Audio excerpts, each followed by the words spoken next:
ya. Ya, saya cuma Kita mau sampaikan aja secara singkat. Harus Gini, dibuka, bukan membuli, harus dibuka itu. iya, artinya Bukan gini, membuli, itu fakta. ya, Dibuka aja buka kalau fakta. ada Kalau yang forumnya nanti. kalau yang ngebully biar Jangan saya aja karena dia udah ngebully Nepos. Saya mewakili Nepos ya. ya, enggak oke. membuli, cuma karena kami ini kan berdasarkan fakta, karena saya sebagai akademisi punya akses untuk mencari data-data terkait dengan sarjana hukum seluruh Indonesia. Siapapun itu, lulusan manapun, mulai dari sarjana, magister, sampai doktoral sekalipun, gitu ya. Ya. Jadi kalau ada orang yang ngaku-ngaku punya ilmu hukum, lihat mereka punya latar belakang sampai sejauh mana. Kalau memang tidak terdaftar di mana-mana dan dia bicara tentang hukum begitu lantangnya, ya berarti dia pokrol bambu, itu aja. Jadi dia tidak masuk dalam profesi hukum, tapi orang yang mengetahui hukum, belajar secara otodidak, dan dia bicara hukum, tapi dia bukan sarjana hukum, bukan lulusan hukum. Ada orang seperti itu, maka tidak dibahas dalam forum yang sedang berbicara tentang hukum, tentang fakta hukum, maka dia tidak pantas. Apalagi kalau disampirkan dengan kami-kami yang lulusan hukum yang benar, gitu ya. Gitu aja. Mungkin kalau ada yang mau penasaran dengan dia, silakan saja tanyakan. Kalau dia bicara tentang hukum, dia punya tidak ijazah hukum, punya tidak yang pastinya kalau dia pendidikannya tidak jelas, maka tidak mungkin dia seorang advokat, karena syarat untuk menjadi advokat adalah sarjana hukum, itu minimal, begitu. Demikian ya teman-teman. Oke, terima kasih. Nah, nanti ada session tertentu karena dia akan lebih ramai lagi itu kalau kita buka dikit-dikit. Dia buka apa, kita buka apa gitu. Jangan kita buka semua. Santai aja, santai. Silakan Bu Fitri. Iya, makanya kan saya juga udah dengar tuh kalau si Yamin ini bukan orang yang bukan lawyer lah ya gitu. Secara edukasi juga nggak nyampe ke sana. Jadi saya merasa ya sampah, Yamin ini nggak perlu diperpanjang juga. Kalau bisa sih memang dia masuk aja ke Komal kita kalau dia jago gitu kan, dia nggak pernah berani mau masuk Mr. G. Coba undang aja di sini. Kemarin kan pertama kali waktu saya berdebat sama dia, saya turun itu karena saya malas ngedenger dia teriak-teriak aus Mr. G. Kalau sekarang saya jabanin kalau dia berani masuk ke sini gitu. Saya banyak yang mau saya tanya gitu, kok dia aduh udah deh. Apa dasarnya itu? Jangan Bu Fitri, dia kalau masuk ke sini, kami yang sarjana-sarjana hukum mending mundur aja karena nggak nyampe. Nggak nyampe bener ya. Makanya yang Nggak level, nanti maaf. teman-teman yang sarjana, teman-teman yang ngerti hukum, turun aja biar aja Yamin sama saya. Saya nggak mau nanya masalah hukum, saya mau nanya kenapa dia banyak mulut gitu dengan kenapa dia terlalu banyak mulut gitu. membuat pernyataan sesat untuk berkomentar tentang apa yang dialami oleh sini kita. Iya, iya. Oke, teman-teman, ini ada tappingan di bawah, saya bacakan sedikit saja. Ini katanya, ini orang-orang di sebelah sana sedang membahas Mr. Z katanya. Apa benar? Masa sih teman-teman? Ah ya bener aja. Masa Mr. Z dibahas di Komal yang terhormat? Dia kepengen Hah? masuk ke sini, Mr. G. Ini loh, ini contoh ya, contoh nih. Dari Sofyan, sebelah lagi bahas Mr. Z. Ngapain bahas saya? Menyala Aduh, Mr. Z. aduh, aduh, aduh. Wah, malah ini kalau Yamin ke sini gimana? Ini ada Yanti yang menjawab. Kita sebagai mahasiswanya Mr. Z juga gak terima dia di sini. Oh, ditolak Bu Fitri sama mahasiswa. Berarti memang dia sampah ya, terlalu sampah kali, jadi nggak usah diterima di sini. Kalau begitu. Oke, oke. Kita ada yang datang nih dari Bang Sultan Bojong. Silakan Bang Sultan Bojong. Narasi apa yang Anda bawa nih? Silakan. Terima kasih Bang Ji, Kak Fitri, Dokter, Bu Nona, Bu Ani, Janet, dan semuanya ya. Ini satu-satu. Ya terima kasih. Saya ini saya ini hampir seharian ini nimpalin Komal terus termasuk tadi ya terkait perkara ini gitu loh. Nah, khususnya sekarang nih terkait yang tadi disebut itu tuh ya, Yamin itu ya sekarang sudah tidak lagi diterima gitu loh narasinya di sana maupun di sini. Jadi dia berbagai upaya untuk menyerang secara personal gitu loh tanpa dasar hukum. Karena dia kalau berbicara juga apa namanya lebih mengedepankan narasi berdasarkan logika gitu loh dengan dibumbui bahasa-bahasa Belanda gitu loh. Seolah-olah dia itu menunjukkan bahwa dialah yang paling hebat. Jangankan Kapitri, hakim aja dibodoh-bodohin sama jaksa penuntut umum. Itu bukan mentor seorang lawyer, saya tegaskan. Seperti itu. Betul. Karena Betul. bagaimanapun seorang advokat itu harus memiliki etika dalam segala langkah hukumnya. Itu yang paling penting itu. Saya sangat sesalkan gitu begitu melihat PT-nya ternyata dia beralih profesi gitu loh. Jadi buzzer, jadi orang yang senang menyerang orang lain dan sekarang kemarin dengan bahasa Belanda, sekarang dengan pantun gitu loh. Seperti itu. Tapi pada prinsipnya saya males gitu loh untuk meladeni orang seperti ini. Jadi kita Kok sarankan tidak sedap? perlu dikasih panggung gitu loh. Apalagi Kak Fitri buat melayani dia gitu. Aduh, nggak guna Kak. Ngapain biarin aja gitu loh. Dia lagi nyari celah Pendapat. itu. Iya, ya Sultan Bojong. Makanya saya udah sampah-sampahin cukup di sini. Ternyata kan dia bukan lawyer kan. Udah kan dari awal saya bilang kan kalau ngedenger dia ngomong kayak denger Dono Kasino yang kalau ngomong di belibet itu kesannya pinter ya itu si Yamin gitu. Padahal kosong. Oke, Iya, betul. sabar dulu Sultan Bojong. Ini Lanjut, Pak. ada tappingan, saya baca dulu. Saya juga harus menghormati orang yang lagi tapping ya. Ini saya tidak tahu siapa namanya, tapi menulis begini. Ini soalnya namanya dia ada macam kayak terukir gitu. Karena waktu di Komal, El Yakul omongan Mr. Z mau laporin mereka direkam. Makanya dibahas mereka. Ya nggak apa-apa. Ini saya sementara ngumpulin bukti-bukti ya. Tetap akan kita laporkan, tenang aja. Ini Sultan Bojong kan sudah saya tunjuk tadi sebagai apa lawyer saya. Gitu teman-teman. Sebentar, sabar, sabar, sabar. Sabar, ini tappingan-tappingan. Oke, Bu Janet ini Bu Janet ya, Bu Janet, tolong apa namanya dicermati nih kalimat saya. Iya, Pak. Untuk untuk untuk berinteraksi dengan pengidap NPD, di sini ada ada tulisannya nih. Cara berinteraksi dengan pengidap NPD, jangan terpancing emosi. Artinya apa itu, Bu Janet? Benar banget. Jadi eh kita kalau menghadapi orang NPD itu nggak perlu emosi, nggak perlu ditanggapi. Gitu artinya nggak perlu ditanggapi. Karena kalau kita ditanggapi, jadi orang NPD itu semacam flight of idea.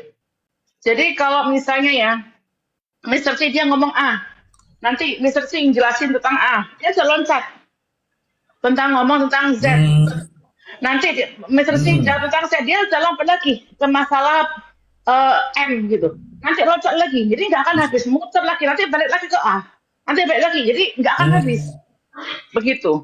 Ya kita coba lihat aja, itu seperti seperti topeng begitu kan.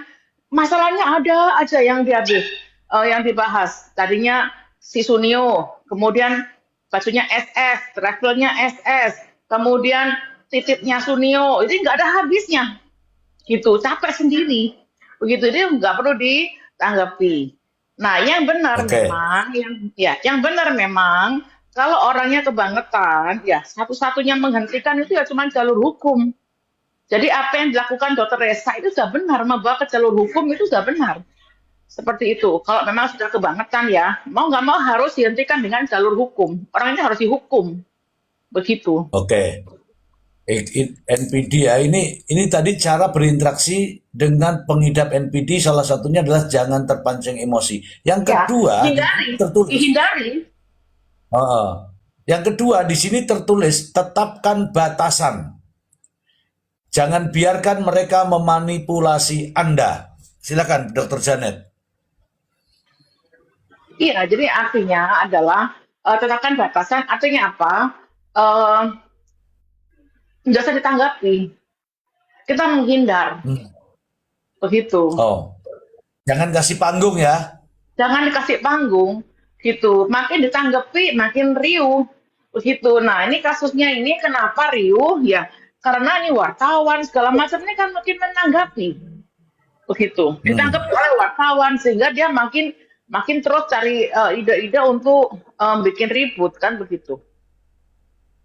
Begitu. Jadi harus dibatas, harus intinya harus ada batasan. Ini yang nggak boleh, misalnya kalau itu orang dekat ya, kalau orang dekat kita ya, kalau orang dekat kita emang nggak mau kan, tetapi ya kita harus batasi. Ini yang harus kita apa namanya cuek gitu. Ini yang harus kita tegur begitu. Jadi intinya ya harus membatasi diri lah, harus banyak Oke. menghindar. Kemudian yang terakhir, yang ketiga nih. Jangan mengharapkan perubahan instan. Perlu waktu bagi mereka untuk menyadari masalahnya. Bagi mereka untuk menyadari masalahnya. Silakan, Dokter Janet. Ya, memang itu tadi. Jadi intinya jangan mengharapkan orang NPD itu untuk berubah ataupun instan. Kan tadi saya bilang NPD itu ada tahapannya. Ada yang sangat berat, gitu dia sama sekali merasa dirinya paling benar. Ada yang Hmm. bisa diingatkan atau bisa disadarkan begitu. Makanya selama NM ini masih dekat Kak Fitri, kan dia masih bisa diingatkan. Tapi ketika nggak ada Hmm. yang mengingatkan dia ya bablas begitu. Oke. Oke. Nah, sekarang Bu Fitri nih konfirmasi. Bagaimana pada saat dekat dulu Bu Fitri? Apakah Ibu Fitri sudah melihat tanda-tanda ini? Silakan Bu Fitri. Jadi seperti sering saya katakan kan, Mr. Jim, Ya. kedekatan saya sama si terdakwa ini tidak seperti yang orang-orang bayangkan. Di sosmed memang terlihat ya saya dekat, tetapi saya juga kan punya keterbatasan untuk main gitu ya, tiap hari. Kalau komunikasi ya memang tiap hari. Kalau kedekatan dengan terdakwa ini ya paling kalau dia ada problem aja, ada masalah, pokoknya selalu nyari itu kalau ada masalah aja. Baik itu di rumah, masalah anak, masalah dia, masalah segala masalah lah dia pasti curhatnya ke saya gitu atau minta penyelesaiannya ke saya. Jadi sebetulnya kedekatan saya itu dengan dia tidak seperti yang tampak di sosmed ya. Karena jujur anak-anak saya dan suami saya pun keberatan kalau saya misalnya pergi main atau dia datang ke rumah itu pasti keluarga saya yang lain itu nggak suka gitu loh karena merasa ya nggak suka aja dari awal emang saya nggak diizinkan untuk itu tapi lama-lama kan ya sudah terbiasa ya memang saya memang senang nolong ya sudah ditolong bukan buat dia tetapi buat anak-anaknya itu dulu ya. Nah saya tahu dia NPD gejala NPD atau apalah itulah justru dari suaminya yang terakhir. Karena suaminya yang terakhir baru tuh menceritakan apa yang terjadi di rumah, bagaimana dia dengan anak-anaknya, bagaimana dia dengan sikapnya terhadap si suami yang terakhir itu. Nah, saya baru kebuka, pikiran saya baru kebuka gitu. Cuman satu kata waktu itu sama si mantan suami itu bilang, Kak Fitri kalau kamu memang care sama terdakwa ya bawa dia ke dokter gitu. Oh, sudah ada pesan itu. Sudah ada pesan itu. Nah, Hmm. baru saya mulai bertanya kan ke teman-teman lama dia lah, teman-teman lama dia. Nah, memang ternyata si terdakwa ini selalu ngancem teman-temannya, pokoknya kalau dia ada apa-apa itu awas ya kalau bilang sama Kak Fitri gitu. Bahkan pembantunya juga diancam kalau cerita apa yang terjadi di rumah sama saya itu bakal dipecat gitu. Itu Wah, yang saya tahu setelah semua kebongkar itu ya termasuk dari anaknya itu yang selalu bercerita bahwa ibu saya itu begini ya awal-awal saya nggak percaya kan ya namanya anak remaja gitu ya tapi ternyata ya memang benar gitu apa yang dia lakukan itu nggak seperti yang saya bayangkan gitu. Oke, Bu Fitri, tahan dulu. Ada videonya Loli kan Heeh. mengatakan gitu. Ada kan videonya Loli itu. Ya, Lu padahal saya juga gila pernah ya itu gitu-gitu. saya sering ya kalau misalnya terdakwa ini ribut sama anaknya, saya datang ke rumahnya, saya buka kamar anaknya, anaknya tiduran di pangkuan saya. Kadang dia bercerita, tapi saya merasa ini anak-anak yang suka merasa dirinya paling teraniaya gitu kan, Dokter Janet. Kita kan pernah remaja ya, kalau kita kesel sama Betul. ibu itu, sama orang tua itu kan suka ngerasa orang tua kita ini nggak bener nih gitu ya, atau gimana nih gitu. Saya juga kan punya anak gadis, selalu kalau ngambek itu kayak kita ini nggak baik gitu. Tapi setelah itu minta maaf gitu. Saya selalu berpikir pada saat itu begitu. Ternyata kasihan itu anak. Karena begitu dijelaskan sama suami yang terakhir, bagaimana dia kalau sama anaknya yang kedua juga, kalau di layar kaca kan apa kayak care gitu sama anaknya gitu ya. Padahal emang enggak gitu. Sering dipukul dan itu terkonfirmasi ketika Sela Saukia pergi ke Mekah kan, staf-stafnya itu ngelihat bagaimana anaknya itu dipukul kayak dia mukul anak dewasa gara-gara pizza atau gara-gara apa gitu, minta pizza. Oh ya berarti connected nih, oh berarti bener nih apa yang dikatakan sama mantan suami yang terakhir itu gitu. Gitu sih Dokter Janet. Oke, ditahan dulu. Ada bagiannya dari Bu Nona ini. Ini di sini ada tertulis nih Bu Nona. Dampak dari NPD dalam kehidupan sehari-hari. Hubungan tidak sehat. Kemudian ada masalah di tempat kerja, ada juga gangguan mental lain. Menurut pandangan dokter Bu Nona terkait dengan psikologi hukum, bagaimana nih Bu Nona? Silakan Bu Nona. Ya, baik Mr. Z dan teman-teman sekalian. Kalau bicara tentang psikologi hukum ya, berhubungan dengan psikologi yang secara luas, memang NPD itu yang sudah dijelaskan oleh Mr. Z dan Dr. Janet itu sudah benar. Seperti itu memang, tapi kalau psikologi hukum kita berbicara tentang bagaimana cara saksi, korban, pelaku, ya lebih kepada criminal profiling ya, criminal profiling. Jadi kita mengenal bagaimana seorang pelaku kriminal itu latar belakang dia melakukan itu karena apa gitu. Jadi sikap-sikap yang seperti itu adalah sikap-sikap dasar ya. NPD itu kan bisa saja dia secara permanen memang melekat pada seseorang dengan karena NPD itu tengah-tengah antara gangguan mental atau gangguan jiwa. Kalau gangguan jiwa itu sifatnya permanen, kalau mental itu kan masih bisa lewat konseling atau apapun itu ya, NPD itu ya. Jadi kalau dalam psikologi hukum yang saya ajarkan itu lebih pada efeknya pada penyelesaian satu masalah hukum. Jadi misalnya kita lihat tuh sifat-sifat itu bisa semakin hilang, berubah atau semakin muncul kalau dalam penanganan masalah hukumnya. Nah, sudah dilihat, kita saksikan bersama dalam peradilan, dalam proses pengadilan itu ya kelihatan memang semakin terlihat itu. Cuma sayangnya NPD itu kalau dalam psikologi hukum sebenarnya bisa ditekan lewat apa? Lewat masyarakat, lewat lingkungan gitu ya, lingkungan. Cuma sayangnya banyak sekali lingkungan di sekitar orang yang teridentifikasi sebagai orang yang NPD ini rupanya malah mendukung dia punya NPD itu semakin maksimal menjadi-jadi sehingga penanganan kasus itu semakin mempersulit dirinya sendiri. Contohnya kayak sekarang. Ini kan sudah masuk di saat-saat akhir sebelum penentuan nasibnya si terdakwa, Nikita. Sudah seharusnya media atau orang-orang di sekitar dia ini yang peduli pada dia sudah harusnya mendukung dengan cara yang lebih baik, yaitu mulai menasehati, mencarikan saksi ahli nanti ya untuk keterangan ahli itu yang lebih mendukung dia, lalu lebih baik menasehati, ayo terdakwa Nikita, kamu lebih baik, ini kan ada peluang nih untuk memperingan masalah kamu, yaitu apa? Ajukan saja perdamaian kepada siapa? Kepada pelapor. Perdamaian itu akan dijadikan bahan pertimbangan hakim. Karena apa? Barang bukti kan sebagian besar itu lebih dari separuh itu kan sudah di tangan jaksa.